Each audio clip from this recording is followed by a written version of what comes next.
Naka-alerto na ang mga lokal na pamahalaan sa harap ng banta ng Bagyong Opong.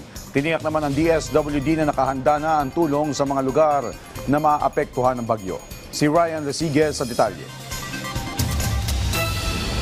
Inilagay na ng Department of the Interior and Local Government o DILG ang lahat ng LGU sa heightened alert bilang paghahanda sa epekto ng Bagyong Opong. Sa abiso ng Pag-asa, maraming ulan at malakas na hangin ang dala ng bagyo. Dahil dito, nasa alert level Charlie na ang 16 na probinsya na inaasahang direktang tatamaan ng 100 km diameter radius ng mata ng bagyo.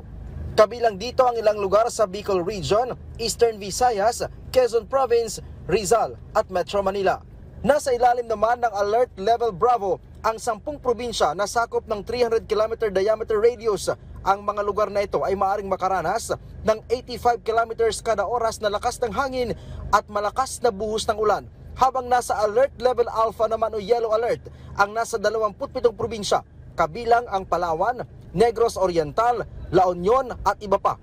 Inatasan din ng DILG ang lahat ng LGU na i-activate ang Operation Listo at pinatitiyak ang pagpapatupad ng preemptive evacuation kung kinakailangan.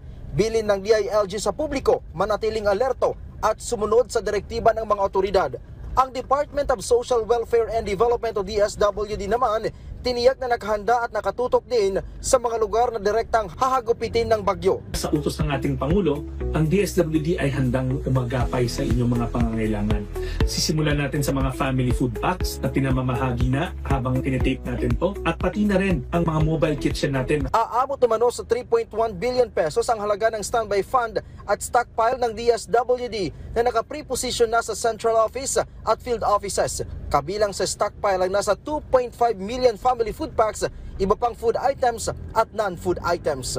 Reminder sa ating mga kababayan, alam ko na gustong-gusto na natin bumalik sa ating mga tahanan, ngunit sana makinig tayo sa ating mga local government units. Pag sinabi nilang mag-preemptive evacuation tayo o manatili sa mga evacuation center, makinig po tayo. Ryan Resigues para sa Pambansang TV sa Bagong Pilipinas.